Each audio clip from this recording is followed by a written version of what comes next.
Attention please. The date today is June 27, 2016. The time is 5:30 p.m. This is the meeting of the Paris City Council and I'm going to call the meeting to order. We will start with invocation by Dean Anderson, followed by Pledge of Allegiance by Ms. Lancaster. If I can have everyone please stand.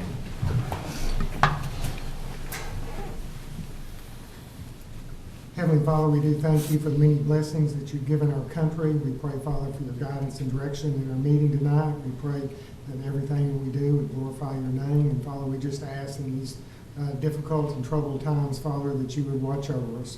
For these things we pray in Jesus' name. Amen. I pledge allegiance to the flag of the United States of America and to the republic for which it stands, one nation under God, indivisible, with liberty and justice for all.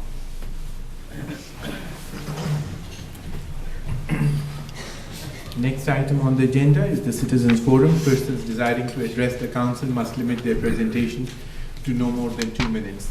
Unless an item is posted on the agenda, the Texas Open Meeting Act prohibits the council from responding to any comments other than to refer the matter to a future agenda, to an existing policy, or to a staff person with specific factual information. Claims against the city, council members, or employees, as well as individual personnel appeals are not appropriate for the Citizens Forum. The Citizens Forum is now open. If you want to address the council, please come forward, state your name and address, and write it for the record. If there's nobody wanting to address the council tonight, the Citizens Forum is now closed. We'll move to the next agenda item, which is the consent agenda.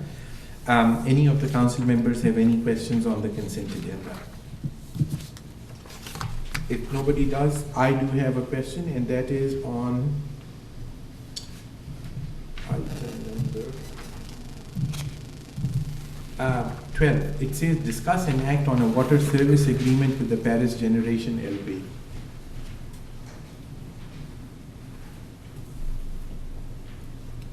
Yeah, can you explain? I mean, it's under the consent agenda and then it says discuss and act. So what are we discussing? Well, the current contract actually expires at the end of this past May, and this is just a renewal of that contract. We've been talking to them for a few months, working out a few minor changes in it. It's still basically the same contract we've operated under for the last 3 years, and this is a 3-year contract in itself, and it still uses the same methodology that we used under the old contract. Okay, so there's really nothing changed significantly to discuss on this? No. Okay. I don't have any further questions on this then. If nobody has any questions, I take a motion on this item. Second. All in favor? Aye. Janice, get one of the pens, please. Next, we move to the regular agenda. Item number 14 is discuss and act on guidelines for downtown loan program.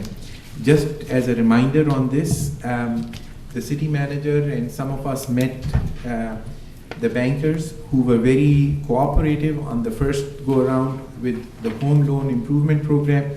None of the people who took the loans defaulted on the program, and it was a successful program.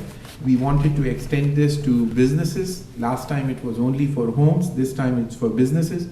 So Mr. Godwin will bring us up to date on it. Thank you, Mayor. Not a lot more than that. It is specifically addressed towards downtown. The 4 banks that we worked with before, and I want to mention them because it's a great program to have banks that cooperate and work to improve the community. Liberty National, Lamar National, First Federal, Community Bank, and Guarantee Bank. They're somewhat larger loans.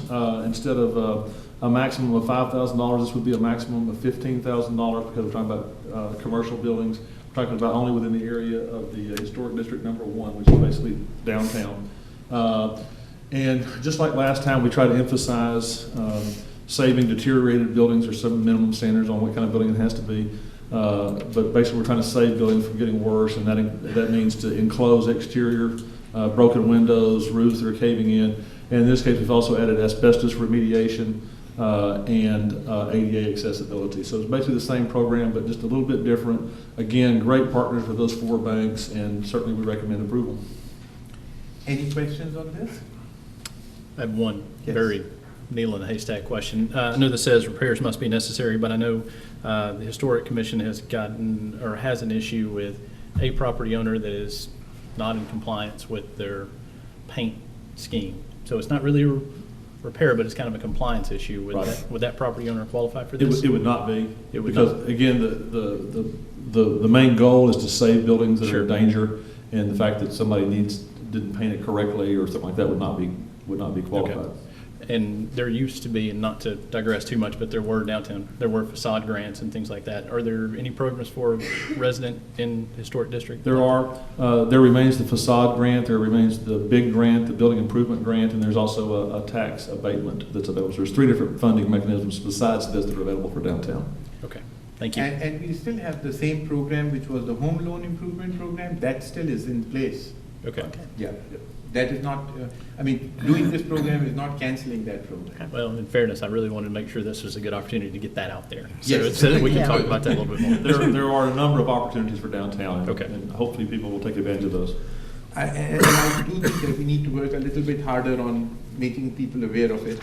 More I don't know publicity. whether it can be a little attachment in the bill or something, but, Okay. sure, I don't know what people want to do with it, but there needs to be some Some sort of a publicity reminder. on it, more publicity on Yeah. it. Yeah. Okay, I'll make a motion to approve. I second it. All in favor? Aye. Anyone opposed? No, the motion carries. Item number 15 is discuss and make appointments to various boards, commissions, and committees for the city of Paris. So, I'll read the name of the board, or Janice, do you want to read the name of the board and the people who have applied? Yes. Okay, so the first board that we have is the airport board, and there are 2 vacancies on it. Okay, the applicants are Ray Ball, Chip Harper, Jimmy Noble, and Gary Tollison.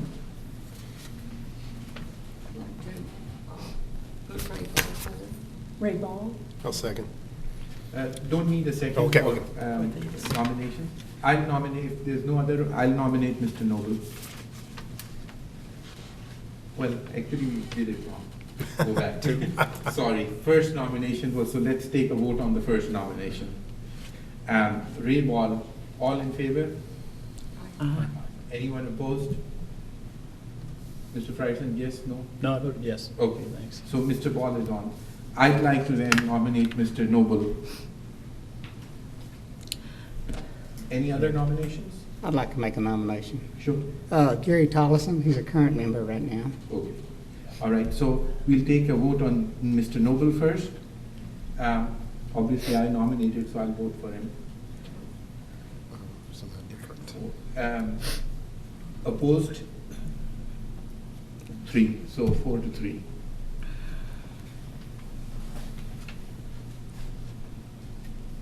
All right, just so that we, just as a revision, we'll take the nominations, and it was my mistake, I shouldn't have nominated somebody when there was, so first we'll take the nomination, then we'll vote on that, then we'll take the nominations if there are open vacancies, so. Band Commission, there are 3 vacancies. I'd like to nominate Joe Watson. Okay, all in favor for Watson? Aye. Okay. Can we just accept all 3 of these since? Well, there are 4. Oh, there's 4. I'm sorry, I'm There are sorry. 4. There's a new one. Yeah. She gave us an updated list tonight. Oh, Yes. okay. I'd like to nominate Betsy Mills. All in favor? Aye. Anyone opposed? One more vacancy left. I'd like to nominate Byron Myrick. Byron Meyer, okay. All in favor? Aye. Okay. So William Walker is the one which is left. Just out of curiosity, did Mr. Walker apply to any other boards? too? Yes, Yes, he did. Okay. Next is buildings and standards. 2 vacancies. The applicants are Matthew Allen, Johnny Norris, Joseph Scott, and Skipper Steely. Okay. Anyone wants to nominate? I'd like to nominate Skipper Steely. I don't know, John Norris. Actually, we'll take a vote on the first one. So Skipper Steely, all in favor? 3. Opposed? 4 of us. Okay. Next nomination, please. I'd But like- no, actually, this didn't go through, right? That's correct, so we still have two You nominated vacancies. Skipper Staley, but there were 4 against, so we Correct. still have 2 open vacancies. All right, so I'd any like- other nominations? I'd Johnny like to- Norris. Johnny Norris, all in favor? All right, so Johnny Norris carries through. Any other nominations? I'd like to nominate Matthew Allen. Okay, all in favor? Mr. Jenkins, you're opposed? Okay, so Mr. Jenkins opposed. But the motion carries. Civil Service Commission, there are no. There were No no applicants? applicants, and so we'll re-advertise. Okay. Next is Paris Economic Development Corporation, 1 vacancy. The applicants are Derek Hughes, Jess Kamer, Randall Lindsay, Tisha Mathis, Michael Mosher, Vic Ressler, Skipper Steely, and Jason Warwick. Dr. I'd like to Osterman, nominate Derek too. I'm who are sorry. you going to recognize? I'd like to What, did nominate you Derek recognize? T. Hughes. I'm sorry? I'd like to nominate Derek Hughes. Okay. All in favor of Derek Hughes? 1, 2, 3, 4. Opposed? Okay. I suppose this vacancy is filled? Okay. Historic Preservation, 4 vacancies. Okay, the applicants are David Elred, Pat Conrad, Roland Mosher, Philip Peoples, Skipper Steely, William Walker. I want to remind you all that one of the persons needs to be a Main Street member, and the person that's currently serving in both positions is Philip Peoples. I'd like to make a nomination, Skipper Staley. All in favor? Anyone opposed? We have 3 other vacancies, so I'd like to nominate Pat Conrad. Pat Conrad, all in favor? Okay. Any other nominations? David Alred. Okay, all in favor? Okay. And I'll nominate Philip Peoples. All in favor? Okay, so that fills up all the vacancies? Yes. Okay. Housing Authority, I'm supposed to nominate these. I'll nominate Gary Savage, T.K. Haynes, and Taisha Mathis. Okay, thank you. 3, right? Yes. Library Board has 2 vacancies. I'd like to nominate Connie Dodd. All in favor? Okay. And I'll nominate Carol James. All in favor? Okay, those are fair. Main Street Advisory Board, there are 2 vacancies. Janice, names? Yes, the applicants are Cody Kelly, and he was just appointed in February. Christy Head, Shelley McDowell, Carolyn Patterson, Philip Peoples, who is the who's the HPC member, Rachel Stevens, and William Walker. So I'll nominate Shelley McDowell. All in favor? 1, 2, 5. 5 for, 2 against. I'll make a nomination to keep Cody Kelly, unless somebody else has. Do we have to have Philip Peoples Yeah, we have to have a member. We have to have it. from the historic? That's correct. Okay, so we need to have, Is he's the only one that's on HPC that applied for Main Street, is that correct? He's the only difference. Yes. Yeah. so we have to have him. Okay, so there's not a choice of any other nominations on this. So Philip Peoples, I'll nominate him. All in favor? Okay. Planning and zoning, 2 vacancies. Correct. We've got John Lee, Randall Chad Lindsay, Amar Mesbah, James Price. Umair actually works with me, and so I thought there was some conflict here, so I asked him to withdraw the application. Okay, So thank take you. his name off, please. Will do. I'd like to nominate Mr. Lindsay. All in favor? And I'd like to nominate Johnny Lee. All in favor? Anyone opposed to Johnny Lee? You didn't raise your hand or, No, I didn't raise my hand. oh, so opposed. Opposed. Okay, so 6 Okay. against 1. Traffic Commission? But there's only I'm one. sorry. There are 3 Oh, there's 3 vacancies. vacancies and 2 people? Yes, and since Two. there is Oh, an they have applicant one. he applied for PEDC, Mr. Warwick, he said that if he was needed somewhere else, he said he'd be willing to serve on the Traffic Commission. Well, we have 3 vacancies and 2 applicants, so I Yes. suppose We've got, I'll make a motion to approve both of them at the same time. That's good. All in favor? Okay. Is that finished? Yes, you all appointed Chad Lindsay Uh-huh. to Planning and Zoning. He's currently, I believe, on Building and Standards, so we're going to need another person on Building and Standards. And Mr. Steely, one of the applicants we just appointed for. Yes. That leaves So that Joseph leaves Scott. Joseph Scott. So Okay. Joseph Scott, Okay. all in favor? Okay.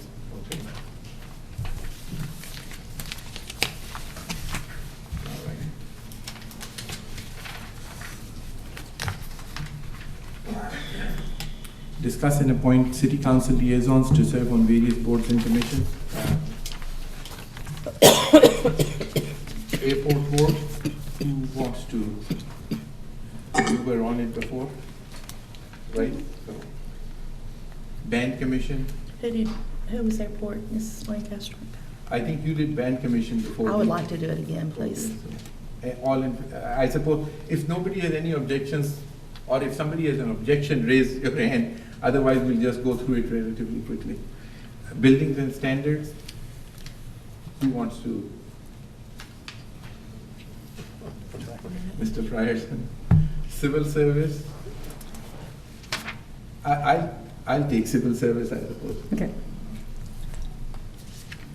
Economic Development Corporation, EDC, I'll take that. anyone have no objection? Okay, Mr. Trinado. Historic Preservation, Mr. Frierson. Well, how many years this is, but sure. We'll keep going. you're an expert. Library Board, I think you were on Library Board last time, so you Yeah, well- want me, Yeah. you want to change it, or you want to continue? If Priscilla wants me to stay, I'll stay. Okay. Okay.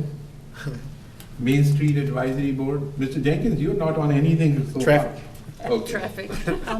I'll do Main Street if nobody else wants to. Okay. Planning and Zoning, I'll do that again. okay. Dr. Clifford. Traffic Commission. Okay. Zoning Board of Adjustment, I'll do it. Okay. This is the one that meets the, how often does it meet? Yeah. Okay, yeah, I'll do it. Yeah, that's fine. VNCC carries out the Chamber of contractual obligations with the city of Mayor, requires mayor, and And previously was Mr. Pickle. Right. Okay, so who wants to, I'd like to serve on that this time. okay. Ms. Drake.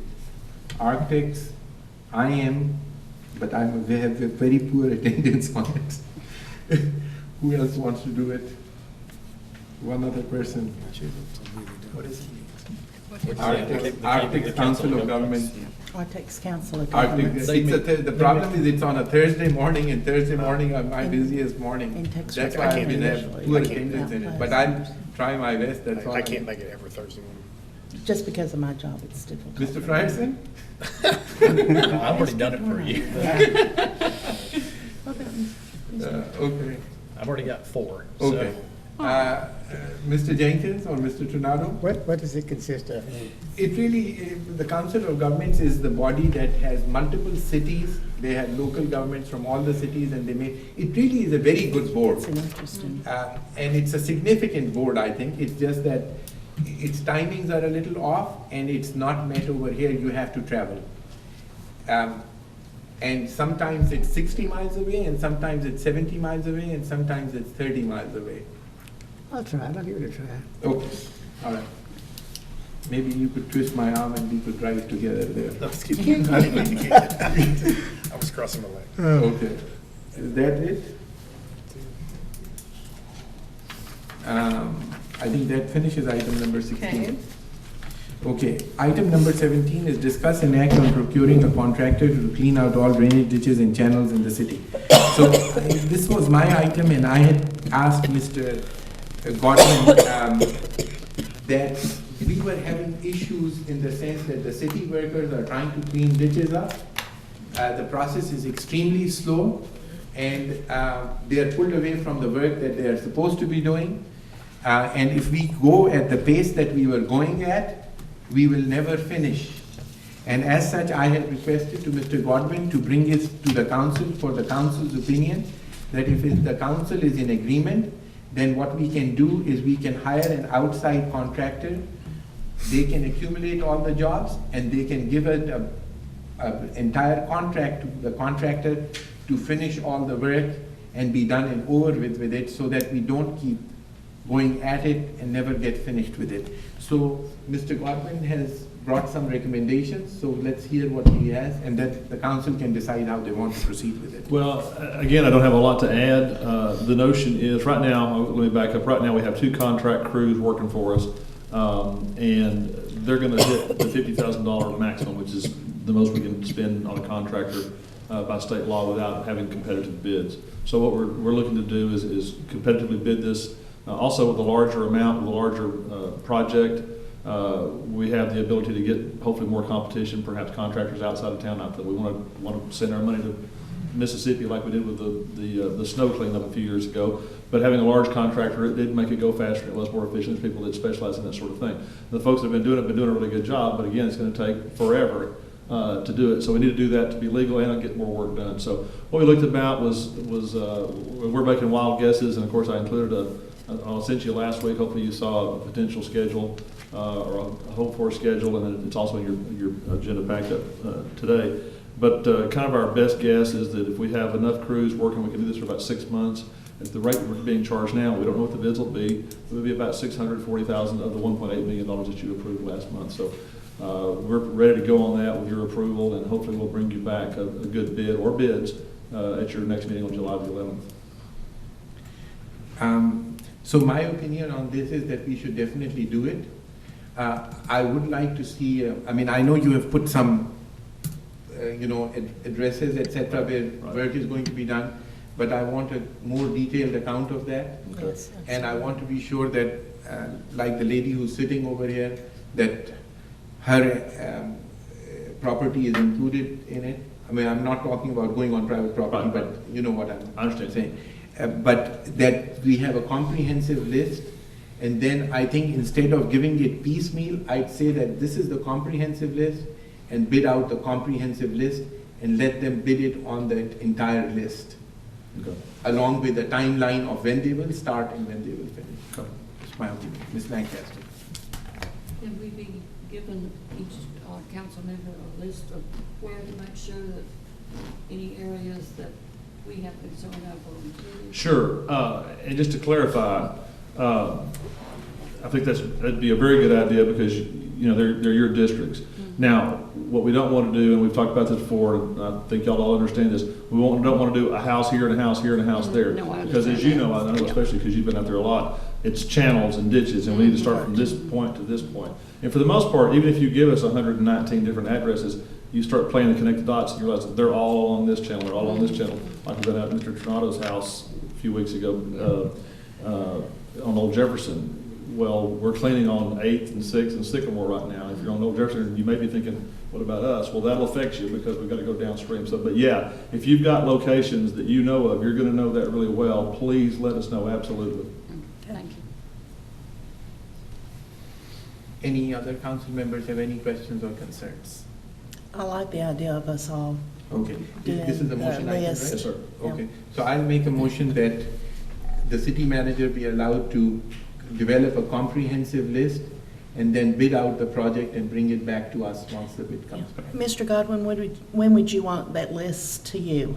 As soon as you can get it, I mean, By the the sooner end the of better. By the end of the week at the latest, or That'd be great, yeah, tomorrow? absolutely. End of the week, that way we can, yeah, that'd be really good. Because that can way, do if you don't put a date on it, then Yeah, it might be exactly drug right. out. I hate So- to, put dates on I know. council members, but if you do that, I think But that's a great yeah, idea, I thank you. mean, because if not, then you're not gonna be able to get that That's exactly bid right. out. That's right, and we want to get it done because I mean, we it's wanna do it finally going to get quickly, dry, looks yes. like, and we want that contractor Yes. out there all summer long as Okay. we can. All right. Uh, You made a Skip mo- item number you made- eight. No, so you a made- motion, you made but the we motion. didn't I made the have a motion. Go ahead. Second. Motion. All in favor? Aye. Anyone opposed? No. Skipping item 18? Well, that's up to you, but I can't recommend it. Item number 18, receive presentations, discuss and possibly act on operations plans, budget needs for EMS, police, fire, and library department. EMS comes first? Well, of course. This is just a fluke. I lost the bet. I thought you liked Mr. Huntley more. No. No, no. Well, I'm here once again to try to address a pressing issue that we've identified in the strategic plan for years and years and years. Nothing's changed. Some of the newer council members may not have seen our plan, but the number one thing that I've been allowed to speak to tonight is the station at the North District, and it's the yellow on your monitor. The North District is yellow. The station that's currently provided is at Paris Regional. Next slide, please, John. Can't get good help. Next slide. Okay. The current station is at the Paris Regional, and it was very gracious of them to offer it to us and let us be there, but we've been there for a good number of years. It has a number of limitations. The ambulances are not covered and protected. The station does not have a kitchen, does not have a utility room, does not have any office space, has one bathroom, which sometimes challenges with male and female. And we have two small areas for twin beds and then a couch. In the past, what y'all have done is that y'all allowed us to identify some land, which we did. It was over on 19th Northwest. It was that other smiley face on the previous slide, and it was purchased. Now, at this point in time, what we need to do to move to the next step is to try to get someone to design the station on the site. And if I might be so bold, if you wanted to do that and allocate money to build it, I'm all for it. He didn't mean that. The hospital would like to utilize their space for their needs. Like I said, they've been very gracious, but it's time for us to do for ourselves. And you can see the timeline there of what needs to happen. So that's what I'm asking for this year, is to having some funds to be able to hire an architect to design the station. You're smiling, so go ahead. So how much? There you go.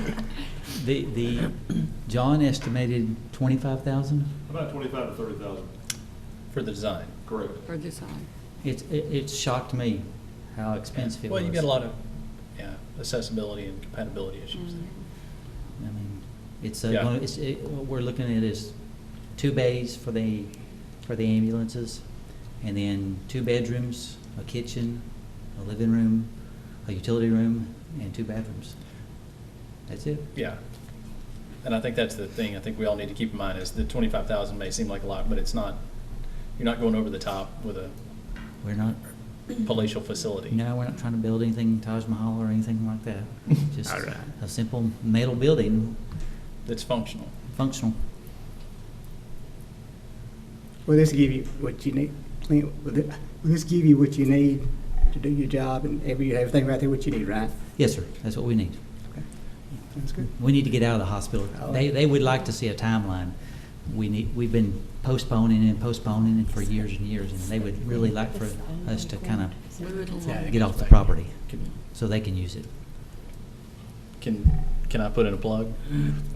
When Dr. Hoshman and I came on the council 5 years ago, this was on the radar then. And this has been one of the things that if you haven't taken the tour, if you haven't gone to see the facilities, again, they're right. The hospital has been very amicable about the whole thing, but in terms of functionality and what they really need, this is something that I know I support, and I've heard about it for 5 years, so It was 5 years before you too.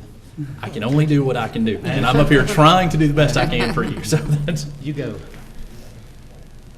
Again, this is not an action item. No. This is a separate thing. All right. Anyone has any other questions? What would be the total cost of building it? Well, we have to get the design Yes. to be able to, Ballpark figures? 300,000. yeah. Okay. And does the 300,000 include the 25,000 designing or no? No, sir. So that's construction, so In addition. 325. Do we have any allocations in the budget for that or no?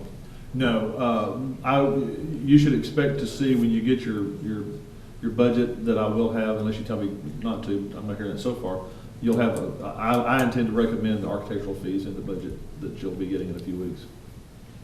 Okay, but my question is that, I mean, if we are going to design, we should plan to build. Yes, I think. If we are just going to design and leave the design off, then there is no point in designing it. Absolutely. So either we Do not approve the buy architecture money if you're not going to approve the Yeah, building. and that this is what time I'm next saying, year. so either the intention should be that we design and build, Yes, or we don't do the designing either. absolutely, absolutely. So, Plans on shelves don't do us any good, we've got lots Yeah. of them already. Yeah. so your proposed budget's going to include the design and build out? It will include, also give you a Options. 10-year CIP, so it'll include design in this budget year that's coming up, and it'll include construction in the following budget year.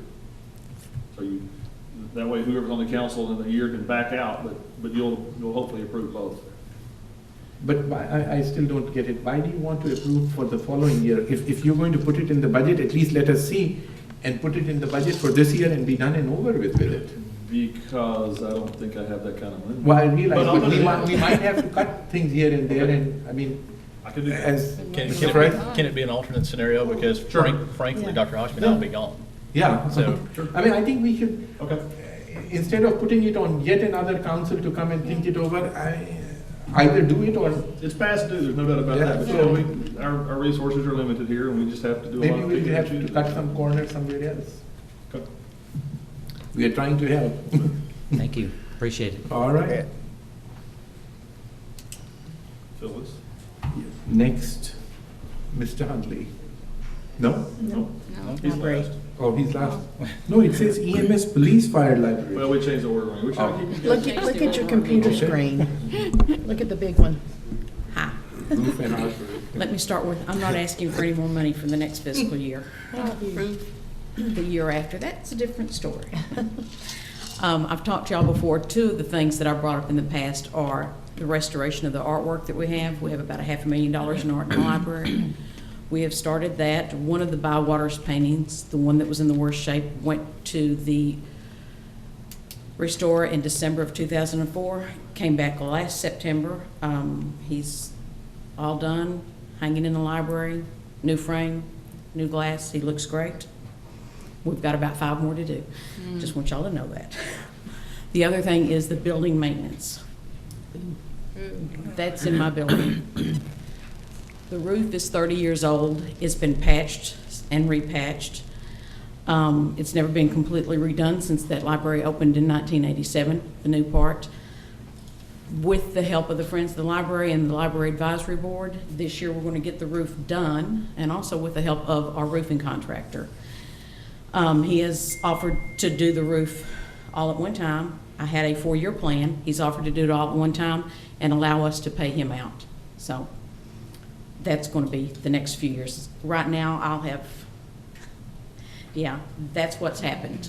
We had that building, the original part of the library, repainted in 2007. The leaks have done this. I haven't repaired those because there's no point in repairing those if your roof still leaks. So once we get the roof done, then I'll concentrate on this. But the roof, yeah, sorry.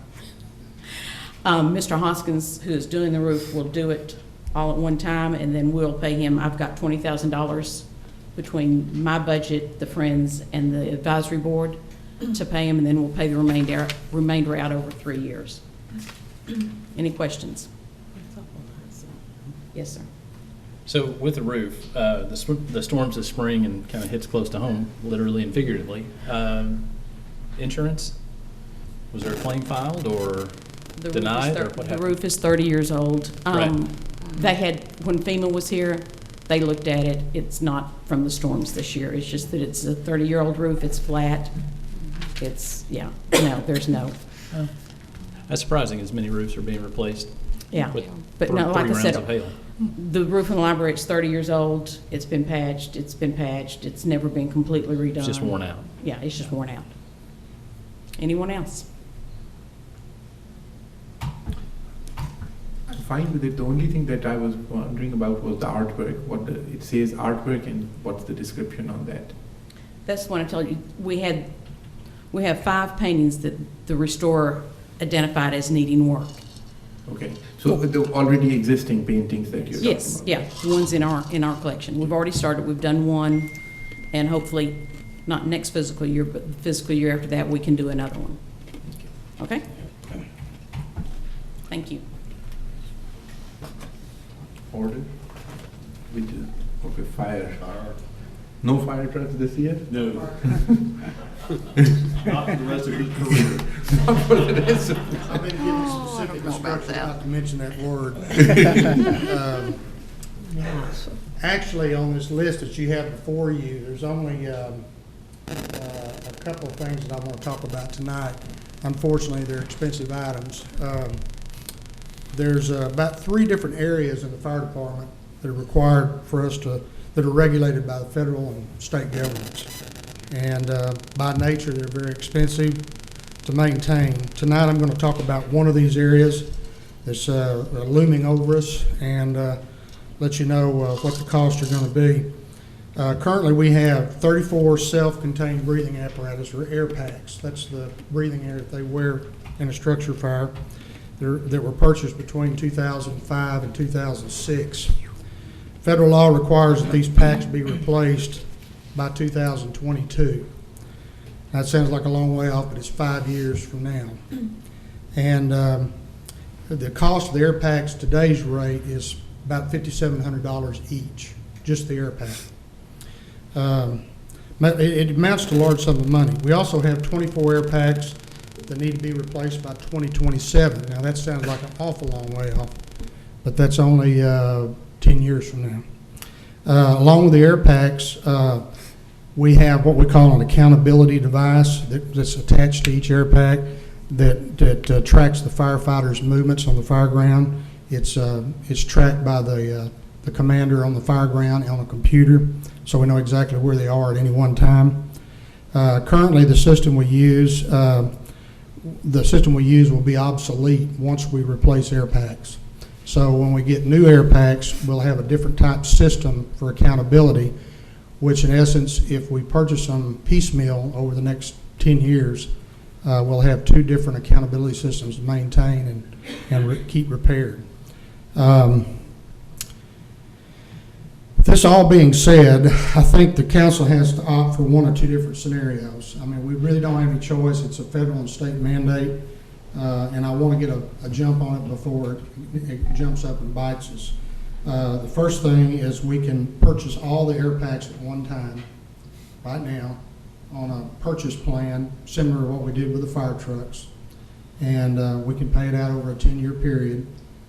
So therefore, within 3 or 4 months, we can have all brand new air packs. The advantage of doing that is, since these air packs we currently have are expiring a little bit at a time, the ones that are not expired, we can get a trade-in value for. So we'll actually get some money back for those old air packs that we have now. The other option is to piecemeal the purchase over a 10-year period, which means we'd purchase air packs and air bottles on an annual basis. We'd have to budget in the general fund. And if you'll see on the slide, the 10-year lease purchase plan, it shows you the amount that would take to, I say lease purchase, it's a purchase plan. It would take to replace all the air packs at one time would be that amount. That includes everything, including the training for the accountability system, the air bottles that we need to purchase this year to replace the ones that are going to expire. And I think that total comes up to $318,554. Now, next slide, John. Now, if the other option the council has is we can piecemeal it, and we can just buy a few this year, a few next year, a few next year. As you can see by this, it's a 10-year replacement. The issue is that whether we purchase them outright altogether or we purchase them piecemeal over the next 10 years, the payment the council is going to have to authorize is the same. In other words, it doesn't matter whether we buy them all at once and get a payment plan over 10 years or we buy them through the general fund every year, the cost is going to be about the same. So we're not saving any money by piecemealing. What buying them all at once allows us to do is we have all the latest technology all at once. We still have some trade-in value on a lot of the air packs that we can get from the company, and which will save us money.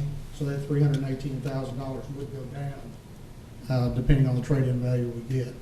So that's the two options on the air packs. You know, there's 2 or 3 issues in the department that we really have to concentrate on because they are regulated. That's fire trucks, bunker gear, or personal protection equipment, and air packs.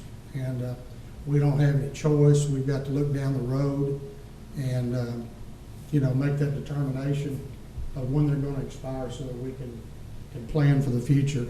And y'all were gracious enough to look at that and understand that about the fire trucks. And it goes hand in hand with the other departments in the city, the fire truck, the police cars, dump trucks, motor graders, all that. We need to look towards the future to see what we need so we're not hit it all at one time with these expenses.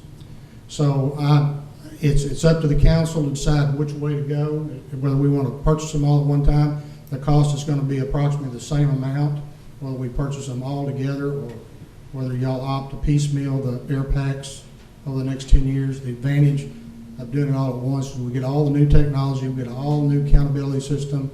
We're not maintaining 2 different accountability systems on the fire ground, and get the latest technology all at one time. The other thing that I want to talk about, the only other issue is the work week schedule that the firefighters are on. As some of you know, because of the Fair Labor Standards Act, cities are required by law to pay overtime to firefighters for anything worked over 212 hours in a 28-day period.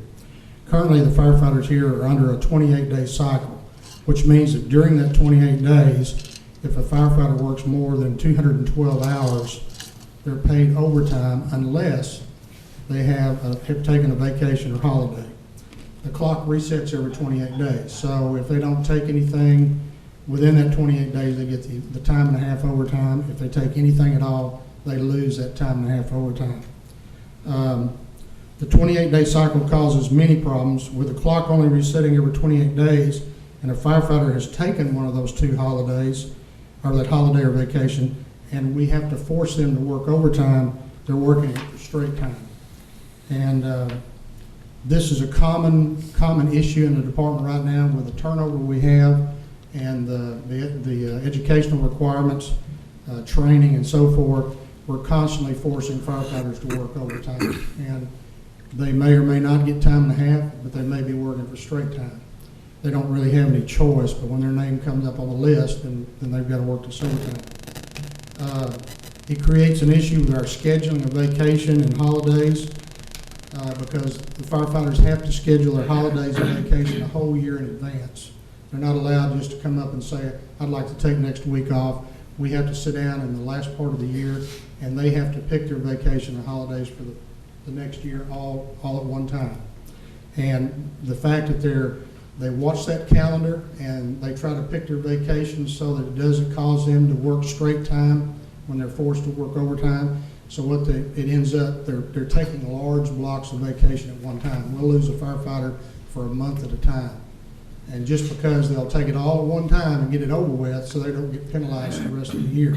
With a shortening of the cycle, would allow them a little bit more flexibility to work that vacation and holiday in, so they wouldn't have that possibility very much.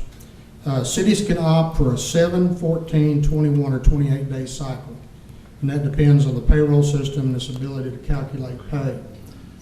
We feel switching to a 14-day cycle, which coincides with normal city employees, or other city employees, not normal city employees, other city employees, would allow more flexibility for the firefighter to schedule time off without the penalty of a forced day of straight time. It would put us in line with the other departments as far as hours worked for straight time and time and a half. It would also allow for easier computations through the payroll system. There would be a greater cost to payroll because more overtime would be paid at time and a half than just straight time. And I roughly calculated if no firefighter took any time off during the year, no holidays, no vacation, it would probably cost the city about $30,000 a year extra in payroll to cover that time and a half overtime. But that's not realistic. Everybody's going to take time off. They're going to take vacation and holidays. So I would say it's probably more in the $15,000 range that would increase the payroll. I think it's only fair to the firefighters to do this. To give you an example, we had a firefighter take a scheduled vacation. He was gone for 2 weeks on scheduled vacation. The day he came back to work, first shift back, he was next up on the list to work overtime. So we forced him to work the next day, and he worked it for straight time. He couldn't get overtime because he'd already been off on vacation. Of course, obviously, if he'd have known that, he'd have scheduled it some other time. We ask that you consider the 14-day cycle. I think it brings us in line with the police, the EMS, and the other city employees. The 28-day pay cycle hasn't always been in existence. The fire department used to be on a shorter cycle, and before my time, I don't know when, it was changed to a 28-day cycle. And it does save the city money, there's no doubt about it. But it's a very, very cumbersome thing to try to calculate payroll. And plus, I don't think it's fair to the firefighters to force them to work overtime for just regular time. So that's what we're asking for, a decision on the air packs, whether you want to opt to buy all of them at one time, or you want to piecemeal them out over the next 10 years. The cost is the same.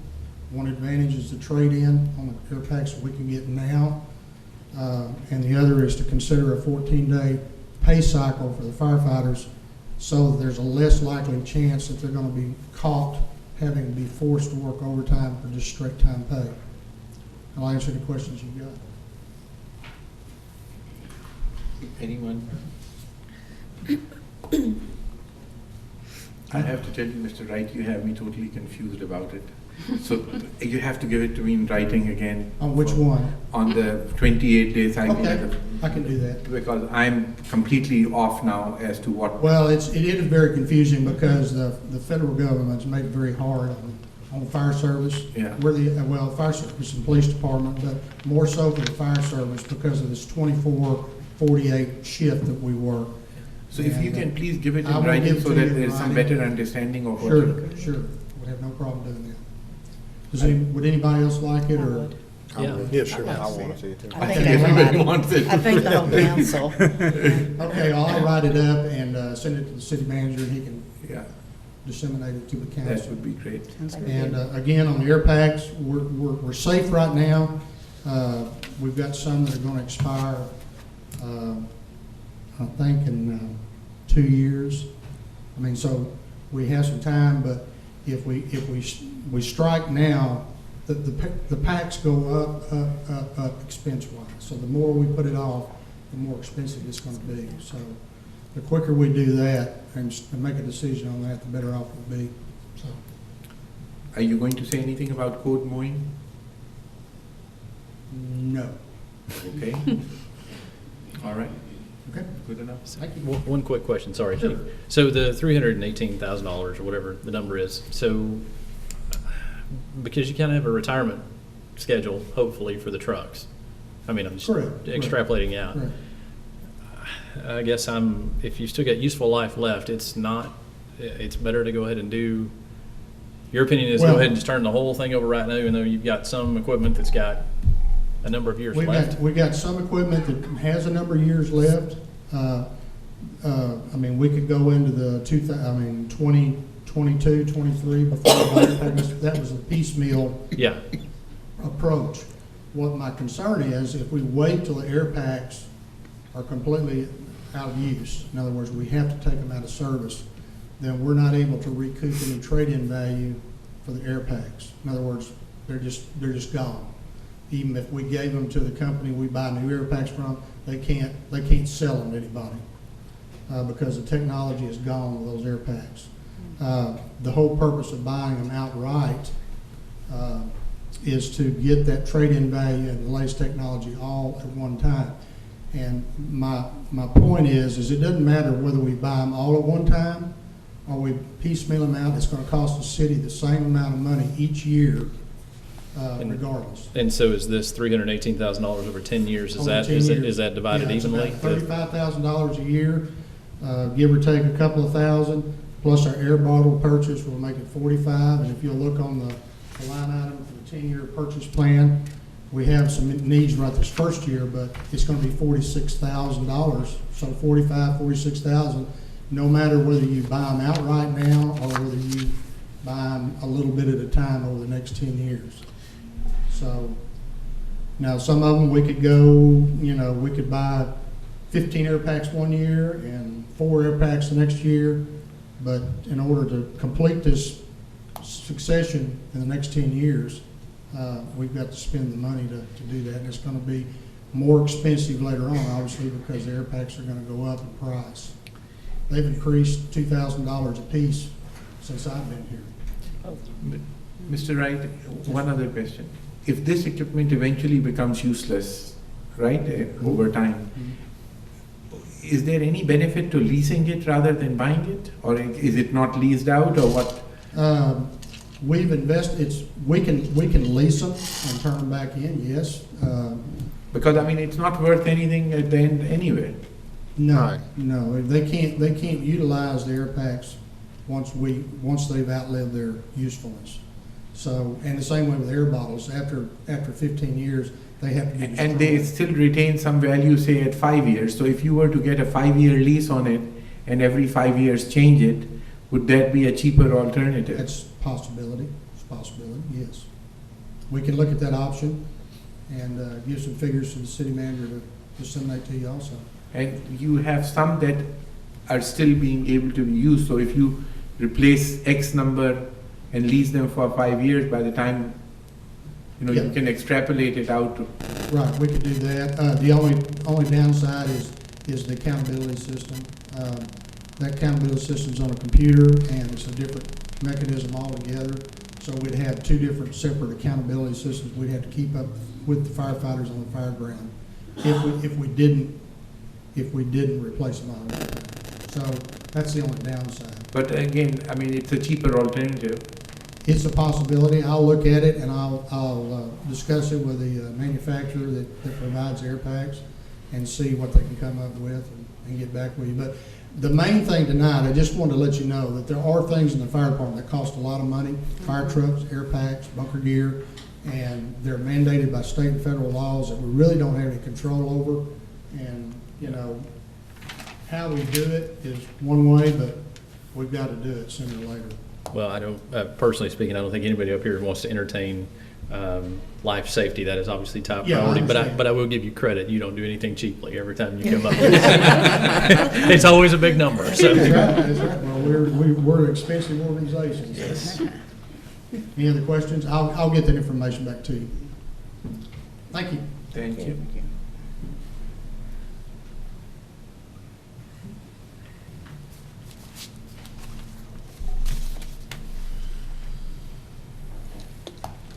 I'll take a break. Sorry. Why, is it a very long presentation? No, sir, it is not. Good. Okay, we're going to start off talking about some things that we'd like to have, and one of the things that we've identified is a security camera system. Y'all are probably aware of some news stories that other municipalities, Dallas PD, some of the other metroplex areas are putting cameras out in public areas to watch for criminal acts. And we've seen this, we've been contacted by these vendors before about this type of stuff.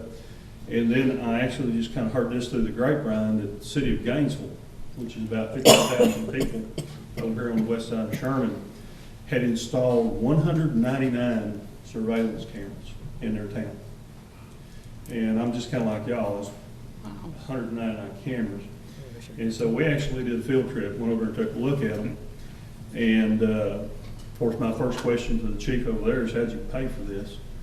And they'd sold some land or something, because they spent about $600,000 on these 199 cameras. And we went over and took a look at the setup and everything. And they have 199 cameras installed, probably about 120 or 130 of them are actually working. Because one of the issues that they've had is cameras, high definition video cameras in small, secure enclosures don't do well with Texas heat and Texas rain. But they have solved some crimes with these by not just seeing the crime, but being placed in a strategic location where somebody driving a vehicle to or from the crime scene was seen. And they developed leads on that. Talking with RCID folks and some patrol officers about what would really benefit us is about 24 cameras. And when you go to one of these systems, it's always the infrastructure, the transmission, video signal, servers to take the video and everything. For 24 cameras, it'd be about $125,000 to get started in this. After you get the initial infrastructure in, cameras are added at about $3,000 or $4,000 a piece. Because when we say we're going to add a camera, it's adding camera in that transmission capability and all that. They even have a program in Gainesville that if somebody wants a camera hooked into the police department's network, they actually buy the camera and they allow it to be installed. So that's just one of the ideas that we're thinking about. And this time, day and time, we have people who may or may not see something take place, and they're hesitant about getting involved in the criminal justice system. And so when we find stuff that will give us that evidence or that video of something taking place or somebody headed to or from the crime scene, then that becomes something that we're interested in. So staying on the subject, do y'all want to go one by one, or you want to ask any questions now, or? Doesn't matter. Continue on. This isn't really anything we're asking for. I just want to, this kind of leads into the next thing, and that's body cameras. If you remember, y'all approved us to apply for a grant. We got that grant. It has a matching fund that we have to pay. The grant is for about $35,000, and we're matching that with forfeiture funds of about $7,000 to make the total grant. So we're actually not spending any city funds for this particular deal. Now, the reason why I bring that up is that's going to be 42 cameras that we're going to be putting on patrol officers on the street. With 42 cameras coming up, brings us up to the next thing about the police video tech, which is, the way Mr. Gobbins put it, is it's a half-year full-time employee starting, I believe, in April. And the reason why we're asking for this position is that through, there's been some case law that has changed in the court systems. There's been some changes in Code of Criminal Procedure laws that if we had 2 or 3 officers at the scene of a crime and they were dealing with the crime or anything, of course they would have to have copies of those videos that are on patrol cars. If we had the officer that was down the street blocking traffic, his video camera might be on, but it didn't have anything to do with what was going on. Well, it doesn't make any difference anymore.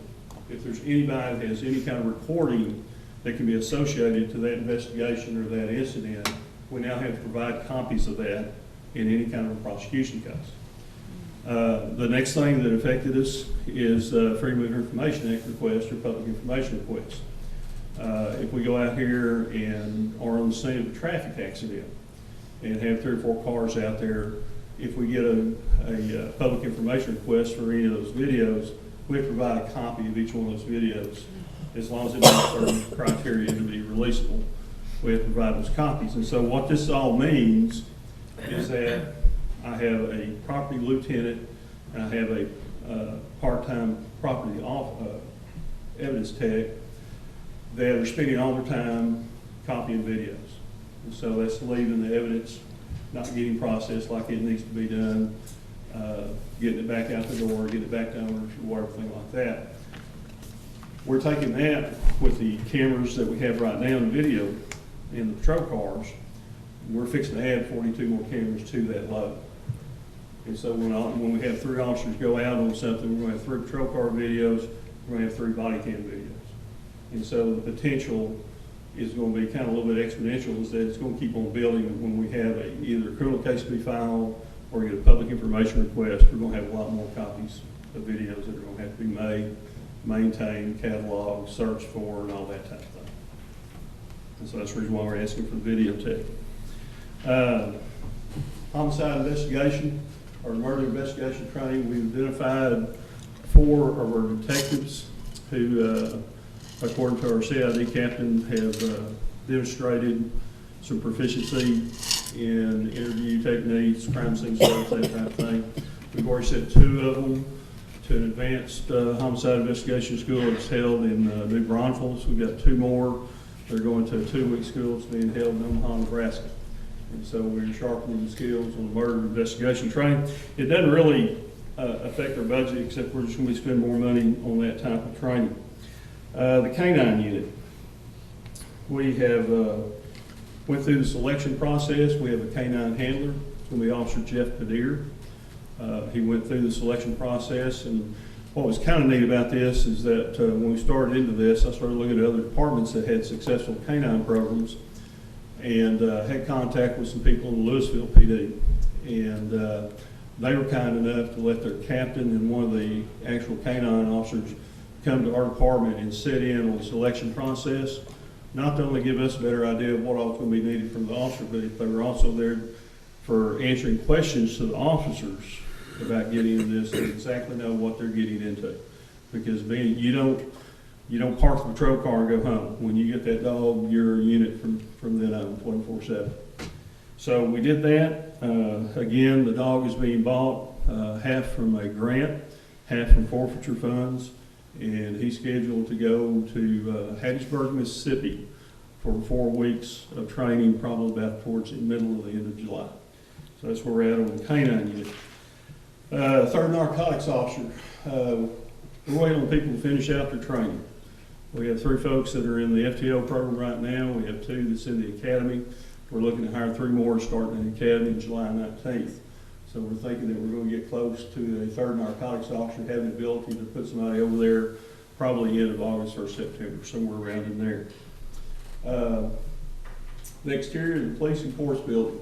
If you've ever heard, don't paint brick, there's a reason for that. And it took us about 3.5 years to find the masonry person to tell us what was going on. When you paint brick, brick is made to get moisture in it and breathe, and that moisture goes away. If you put a coat of paint on there, it seals it until the paint starts shrinking or leaving or deteriorating. Then that allows moisture to stay in the brick, and then all of a sudden you have pieces of brick actually falling off. And if you've looked at that, and this is cosmetic to a point, it will become structural. But our brick is falling off our building, okay, pieces of it. And the more it goes, the more, it would make no sense to go ahead and paint it right now, because if you just paint it, you're fixing it for maybe 1.5 years. And what we've talked to folks about, the only way to fix it is actually go around the whole building with their crew, with hammers, and beat on the brick, breaking off anything that's already deteriorated to the point that it'll break off, and then sealing it and remortaring some of it to make it look like it's still brick, and then repaint it. And then we're going to have recurring expense. They said 18 months to 24 months, you better be repainting it, make sure the paint keeps the brick sealed. So that's the exterior of the police and courts building. And that, everything we talked about, the security cameras are about $125,000. The other things, the full-time, or the half year of the full-time employee is $30,000, somewhere around in there. Half-time be $15,000. The exterior of the police and courts building will be about a $47,000 cost. It's expensive, I guess, mainly because of all the manual labor going around beating on the brick. The last thing we have is animal control. Is that we're very fortunate since we built the shelter in 2004. The relationship we've had with Lamar County Humane Association has been very, very good. And I would love to sit here and tell you, oh, the city is doing great, we're getting all these animals shipped out, rescued and adopted. We're not. The reason why that is taking place is because of the partnership with the Humane Association. We stay full. I don't know if y'all follow Sherry or anybody from the Humane Association on Facebook, but they fill out a code red about 3 or 4 times a week at least when the shelter is full, and that means animals are going to be euthanized the next morning. Okay, we've got a lot of good animals that make excellent pets. One of the things we looked at about trying to increase the capacity is that we have a storeroom that was actually the old gas chamber room. It's about 14.5 by 15.5 dimensions. It's got some areas in it that are just vents for, it was never designed to be heat and cooled. It was supposed to be just an open air type facility. There's no air conditioning in it. There's just very few lights. There's a couple plugs in there. There's cold water in there.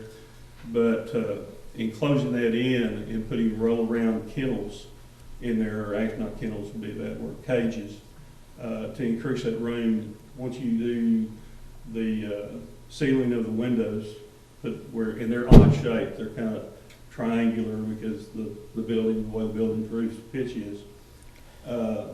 Putting glass windows in there, putting some type of air conditioning, HVAC in there, doing some electrical work, doing a little bit of plumbing work, and buying the cages, we have an estimate of around $20,000.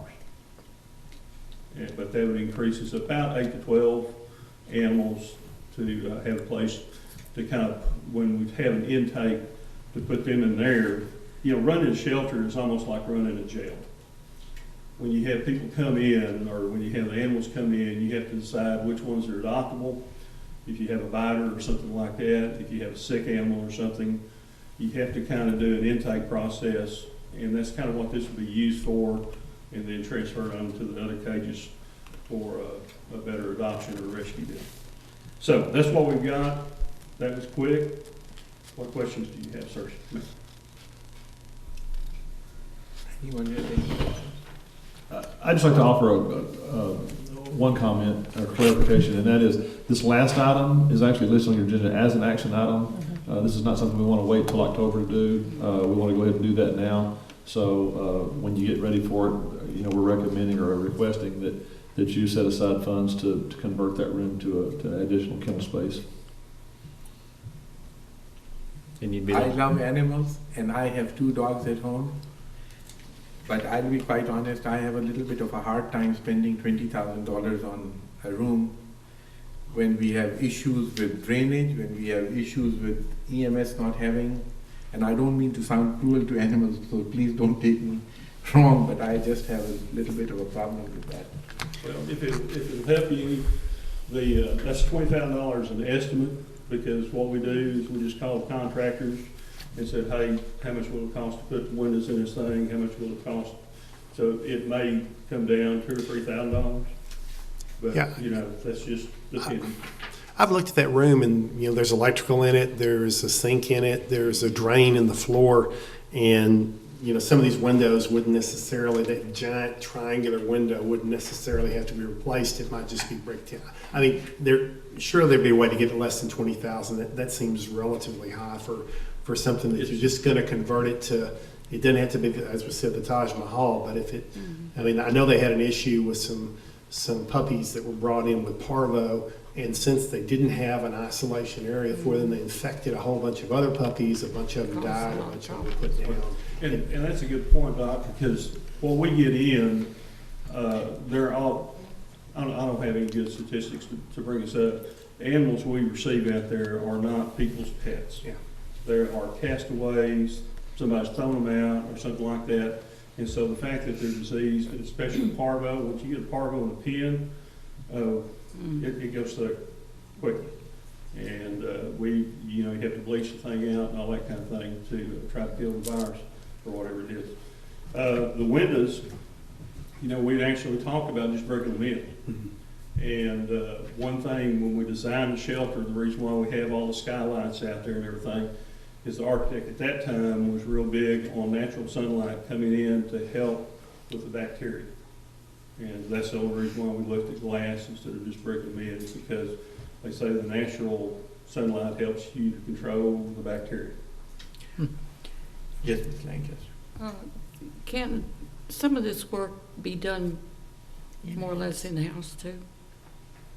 By our own people, rather than farming it out? We can put the cages together.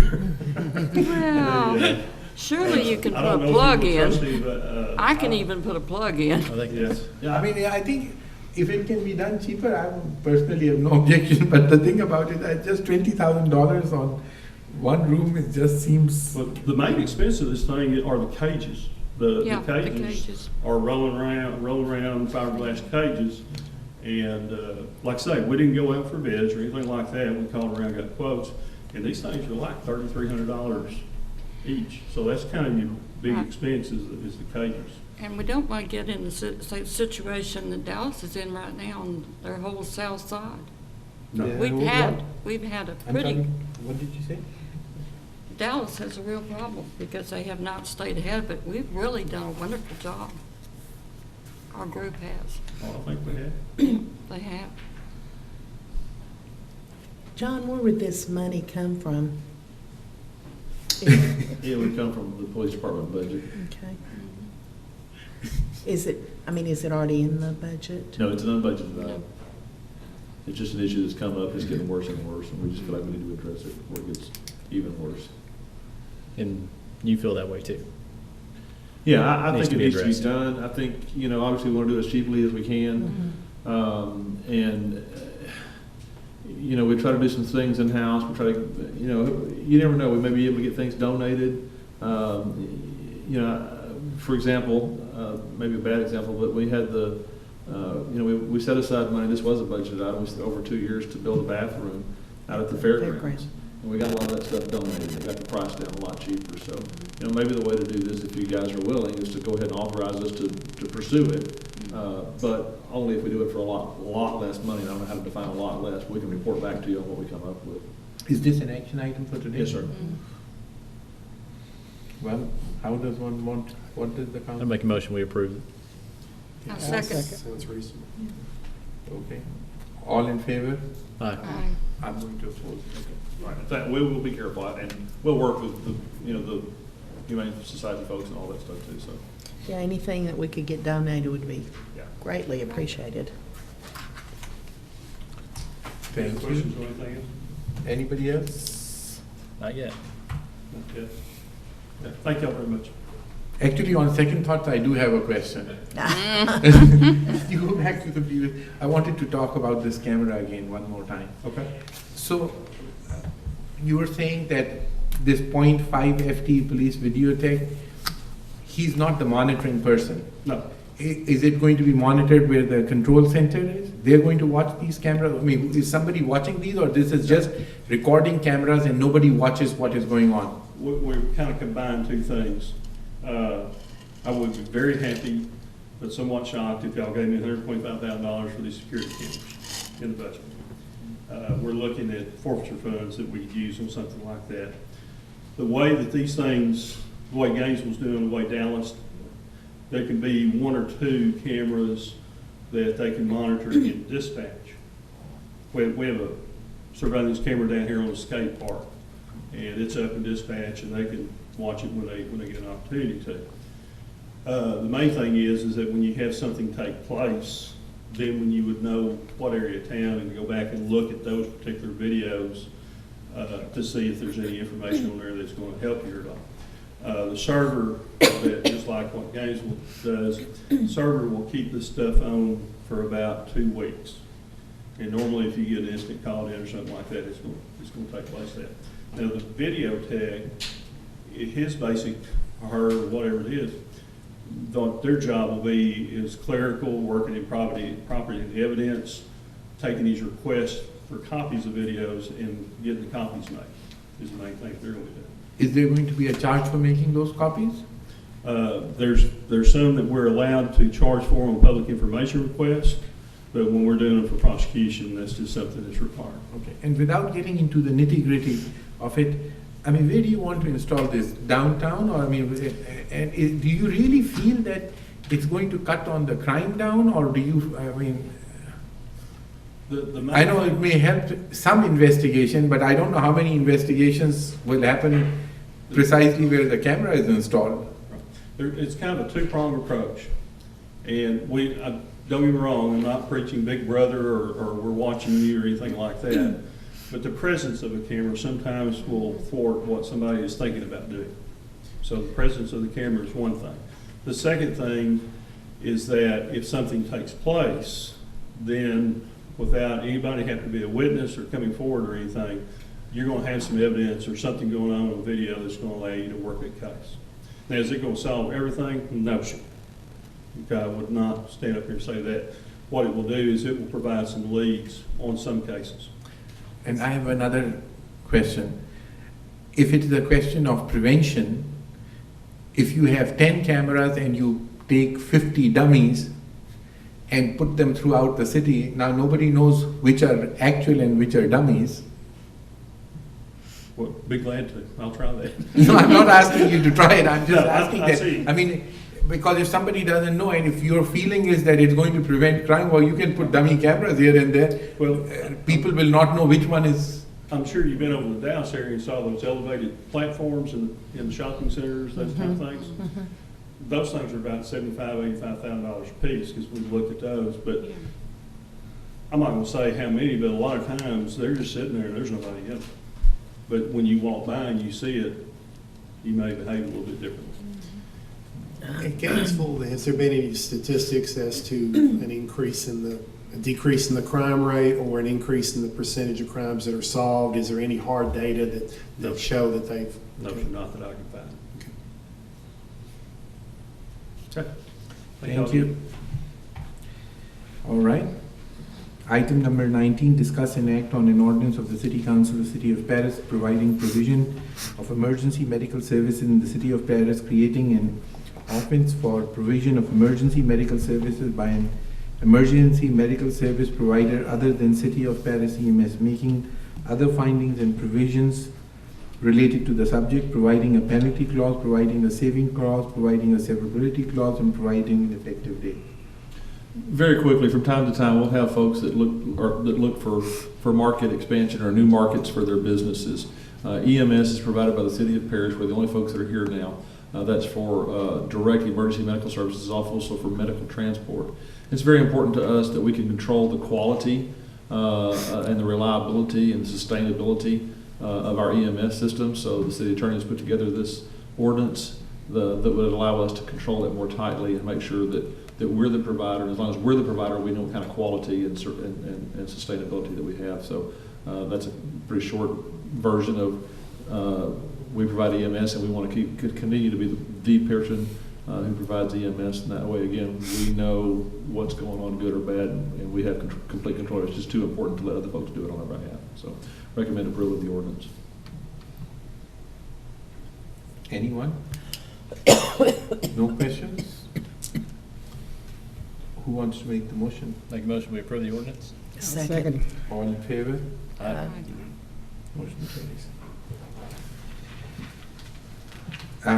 Consider and possibly approve appointment by city attorney of contract prosecutor pursuant to City of Paris, Texas Charter Section 28. That's my item. As you're all aware, I have been kind of doing double duty as the city attorney, at first interim city attorney and now city attorney, and the assistant city attorney and prosecutor since January. When you appointed me in April, you expressed that you didn't want me to fill that full-time position of the assistant city attorney, but we kind of talked about hiring a prosecutor part-time. I found somebody I'd like to hire, Mr. Zach Ressler, who's here today. It's Mr. Ressler. And I'd ask for you to approve that. The city charter provides that the city attorney can appoint an assistant city attorney. Mr. Ressler wouldn't be an assistant city attorney in the terms of being a full-time employee. He would be a contract person for about 10 hours a week average. And I would ask you, please approve this appointment. I'll make a motion to approve. Second. Second. All in favor? Thank you very much. Item number 21. By the way, we will be still saving some money on this, right? On the attorney? Yeah. Oh, yes. Because- Yes, because you've gotten rid of an assistant city attorney's salary. My salary is less than Mr. McKillier's. You're saving quite a bit in salary. All right, item number, maybe that building might get built after all. That's right, so we do. Item number 21. Consider and approve future events of the city council and city staff pursuant to resolution 2004-081. Janice? I don't know if anything. Can I just say something? I would encourage y'all to come out on July the 3rd to the Noyes Stadium to see the municipal band play and all the choirs and the fireworks. If you haven't been, you're missing a treat. Can we make sure that it gets posted? Anyone else? That's it. That brings you to your next item. You call it and I'll say it. I'll make a motion to adjourn. Second. All right. All in favor, I suppose.